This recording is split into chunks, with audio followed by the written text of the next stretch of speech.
Hi everyone, this is your biology class. I'm your teacher Seema Treja. Students, in our previous video, we discussed the concept of lifespan and reproduction. We also discussed the types of reproduction, that is sexual reproduction का concept हमने उसमें clear किया था और asexual reproduction का concept भी हमने थोड़ा सा उसमें clear किया था. Asexual reproduction में हमने previous video में study किया था parthenogenesis, that is the without form in parthenogenesis gamete की फॉर्मेशन होती है और किस तरह से अनफर्टिलाइज्ड गैमेट से ऑफस्प्रिंग्स बनता है, जिसको हमने पार्थिनोजेनेसिस कहा था. हनी बी के केस में हमने इसको डिस्कस किया था. यहाँ पर हम डिटेल डिस्कस नहीं करेंगे.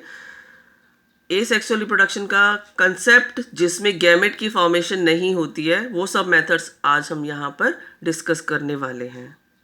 तो कुछ नाम हमने प्रीवियस वीडियो में पढ़े थे, that is binary fission, budding, sporulation, vegetative propagation. ये सब टॉपिक सब यहाँ पर हम डिस्कस करने वाले हैं. तो यहाँ पर हम स्टार्ट करने वाले हैं बाइनरी फिशन से. किस तरह से बाइनरी फिशन होती है, बाइनरी फिशन में क्या होता है. यहाँ पर हम बाइनरी फिशन पढ़ रहे हैं इन case of amoeba.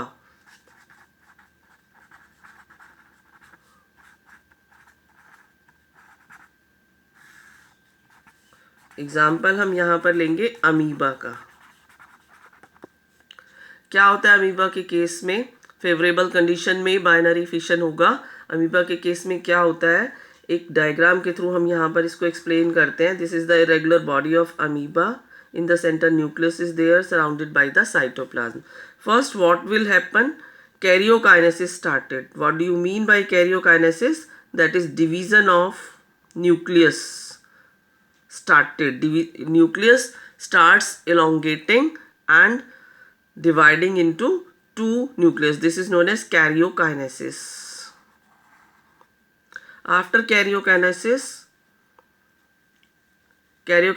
is followed by the cytokinesis, that is division of cytoplasm is also started.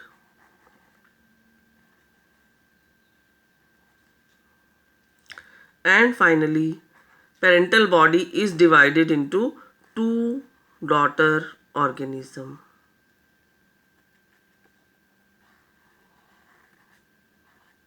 So, parental body is divided into two daughter cells. First, karyokinesis, that is division of nucleus takes place, which is followed by the cytokinesis, that is division of cytoplasm, and the parental body is divided into two daughter organisms. This is called binary fission, which takes place in case of amoeba. Second, we will discuss the budding.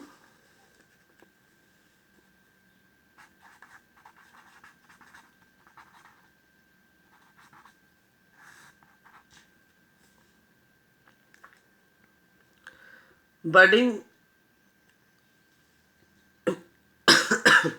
in case of hydra we are going to discuss here.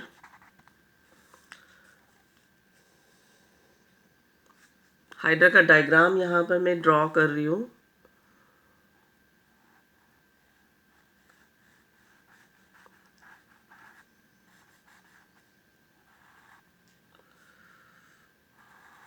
थोड़ा diagram. This is the hydra. What happens in case of hydra? Repeated cell division takes place at specific site and a small bud appear on the surface of hydra. Later on, it becomes larger in size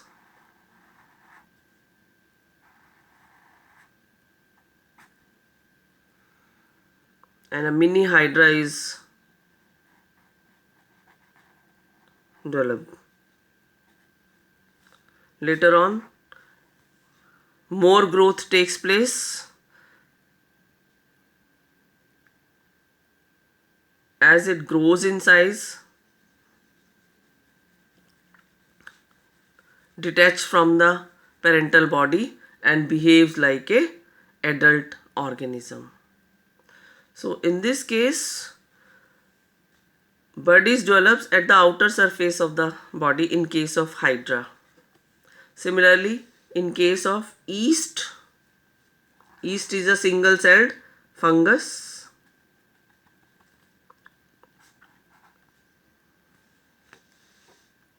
A small bud appears on its surface and later on chain of buds develop in case of yeast. Yeast क्या है? It is a unicellular fungus. यहाँ पर भी body surface पर एक single bird appear होती है, later on chain of birds appear होती है इन case of east.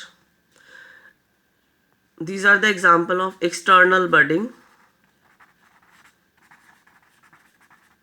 External budding, that is bud appears at the surface of the body.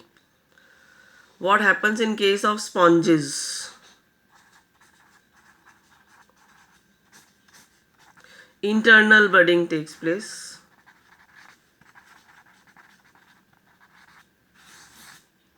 Internal bud is known as the gemule. So internal bud or gemule is produced inside the body of the sponges. When the conditions are unfavorable, sponges die and this internal bud gemule survives. On return of the favorable condition, इस gemule से new sponge का development हो जाती है. तो gemule is the internal bud which is produced inside the body of the sponges, जिससे कि new organism का development होता है.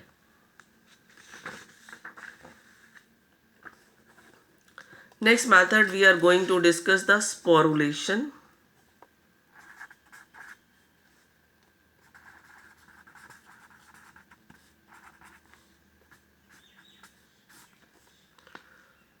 दो तरह के स्पोर्स हम यहाँ पर पढ़ने वाले हैं. इन kingdom fungi and algae, they reproduce with the help of special asexual reproductive structures which are known as the spores.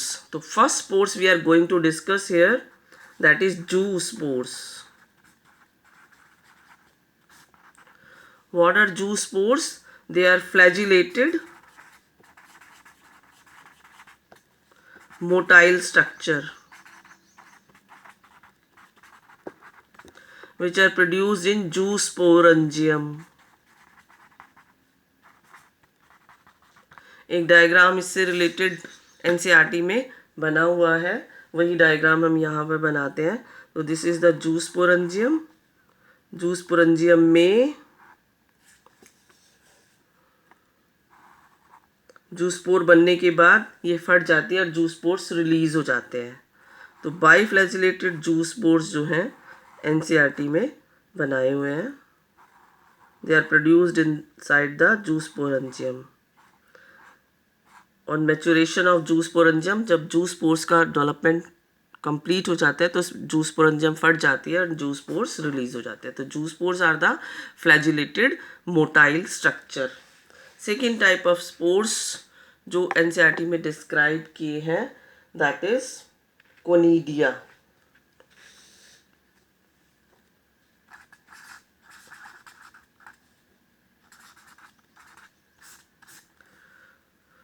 Conidia develop in case of penicillium. Penicillium का एग्जाम्पल लिया है.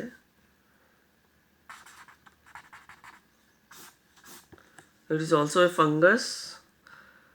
At the tip of the hyphae, conidias are formed in chains.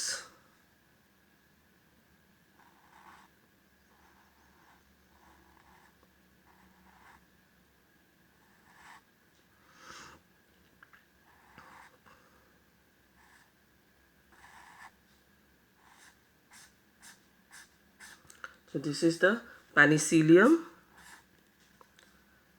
hyphae of penicillium. At the tip of this, conidias are formed. Conidias are the non-motile structure and they are produced in chains.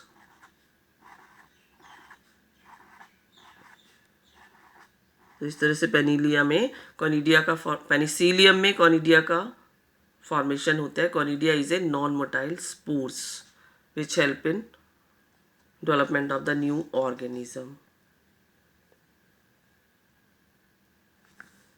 तो ये spores, zoospore और conidia दो आपके syllabus में यहाँ पर discuss किए गए हैं. नेक्स्ट यहाँ पर जो हम डिस्कस करने वाले हैं वो है vegetative propagation. That is vegetative propagation.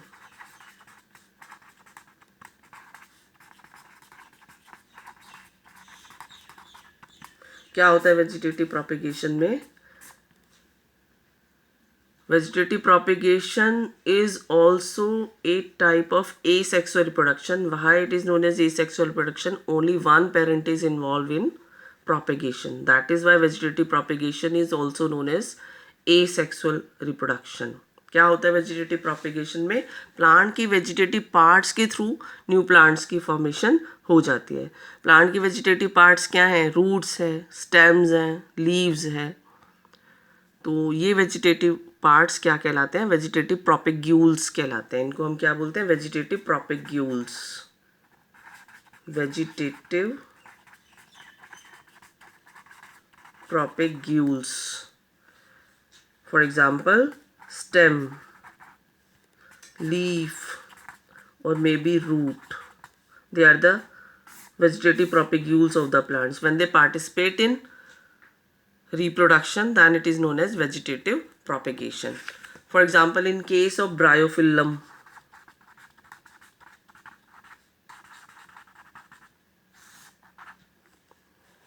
bryophyllum की लीफ किस तरह से होती है? लीफ की मार्जिन में नोचेस बने हुए होते हैं. In the notches of these leaf margin, adventitious buds develop. When they come in contact with the moist soil,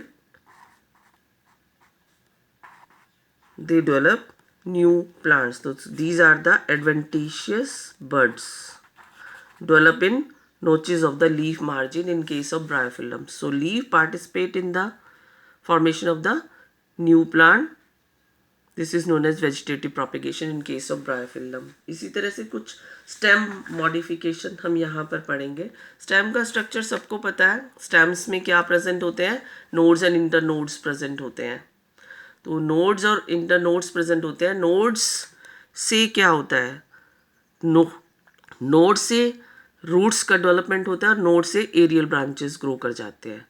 तो nodes of the stem modification हम यहाँ पर पढ़ रहे हैं जो कि वेजिटेटिव प्रोपेगेशन में पार्टिसिपेट कर रहे हैं. पहला एग्जांपल हम यहाँ पर लेते हैं पोटैटो के केस में. पोटैटो ट्यूबर,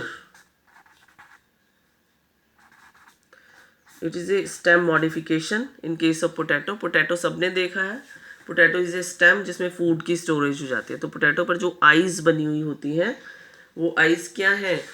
वो आइज़ जो है बर्ड का फंक्शन परफॉर्म करते हैं. These are nothing but birds. तो इन बर्ड्स पर अगर मैं पोटैटो को यहाँ पर ड्रॉ करूँ तो इस तरह का कुछ स्ट्रक्चर रहता है और इस पोटैटो के ऊपर आपने ये आइज़ भी देखी होंगी.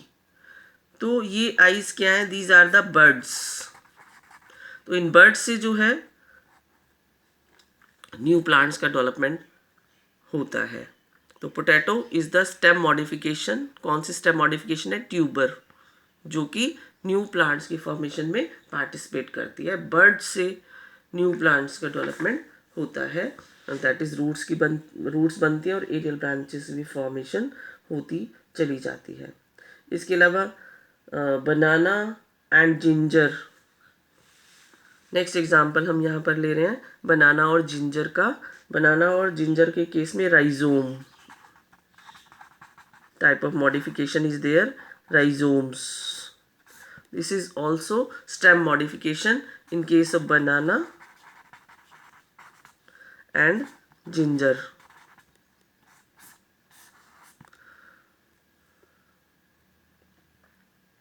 जो कि न्यू प्लांट्स की फॉर्मेशन में पार्टिसिपेट करते हैं।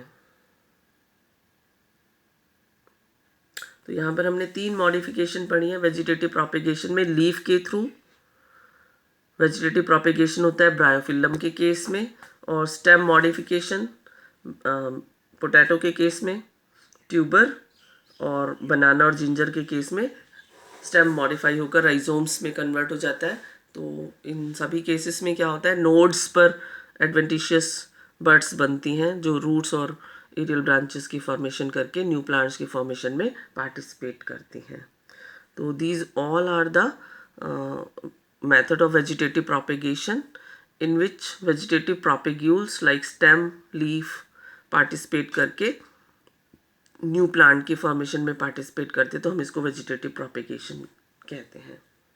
ऑन पेज नंबर 8 एक और चीज़ यहाँ पर डिस्कस की हुई है, दैट इज़ आइकॉर्निया प्लांट के बारे में यहाँ पर कुछ डिस्कस किया गया है। That is aquatic plant water hyacinth. Aquatic plant water hyacinth. Aquatic plant water hyacinth. इस प्लांट को कहीं बाहर से लाकर इंडिया के अंदर इंट्रोड्यूस किया गया था। This is known as the invasive weed. Weed means unwanted plants जो अपने आप से ग्रो कर जाते हैं। इसको इंडिया में लाकर इंट्रोड्यूस किया गया था। इंडिया में इसको क्यों इंट्रोड्यूस किया गया था? इंट्रोड्यूस्ड इन इंडिया, कहीं बाहर कंट्री से लाकर इंट्रोड्यूस्ड इन इंडिया। इंडिया में इसको इंट्रोड्यूस किया गया। क्यों इंडिया में इसको इंट्रोड्यूस किया गया? Because of this there beautiful flowers. Beautiful flowers and shape of leaves. Shape of leaf को देखते हुए इसको इंडिया में लाया गया और ग्रो किया गया। इसका जो प्रोपेगेशन है, इट प्रोपेगेट वेजिटेटिवली। इसमें भी वेजिटेटिव प्रोपेगेशन होता है एट अ फिनोमिनल रेट। बहुत स्पीड के साथ ये ग्रो करता है। जहाँ पर इसको लगाया गया पानी के अंदर, वहाँ पर इतना ज़्यादा वेजिटेटिव प्रोपेगेशन हुआ कि उसने पूरी एक्वेटिक बॉडी को कवर कर लिया और पानी के अंदर की सारी ऑक्सीजन को कंज्यूम कर लिया। Consume oxygen of water body. तो इससे क्या हुआ, जो वाटर के अंदर दूसरे ऑर्गेनिज्म थे उनको ऑक्सीजन मिलनी बंद हो गई और उनकी डेथ होनी स्टार्ट हो गई। तो एकदम से पूरा एक्वेटिक बॉडी जो थी वो डिस्ट्रॉय हो गई। So this plant cause of the water bodies and it is also known as terror of Bengal. इसको एक नाम दिया वहाँ पर, टेरर ऑफ बंगाल। कहीं और से लाकर इंडिया में इसको इंट्रोड्यूस किया गया था। क्यों इंट्रोड्यूस किया गया? Because of its beautiful flowers and shape of leaves. But जब इसको एक्वेटिक बॉडी के अंदर लगाया गया, इसमें एट फिनोमिनल रेट पर बहुत ज़्यादा स्पीड से वेजिटेटिव प्रोपेगेशन हुआ। इतनी ज़्यादा ग्रोथ हुई कि पूरी वाटर बॉडीज़ को इन्होंने कवर कर लिया और पानी के अंदर की सारी ऑक्सीजन को कंज्यूम कर लिया, जिसकी वजह से एक्वेटिक बॉडी में प्रेजेंट दूसरे एक्वेटिक एनिमल्स को ऑक्सीजन नहीं मिली और उनका वो मरना स्टार्ट हो गए। This is the disadvantage. ये डिसएडवांटेज वहाँ पर क्यों देखने को मिली? क्योंकि इस प्लांट को कंट्रोल करने के लिए इसका प्रीडेटर नेचर में प्रेजेंट नहीं था। बाद में प्रीडेटर को इंट्रोड्यूस किया गया और इसकी ग्रोथ को जो है कंट्रोल किया गया। This is all about in this video. Next topic sexual reproduction हम नेक्स्ट वीडियो में डिस्कस करेंगे। Thank you so much.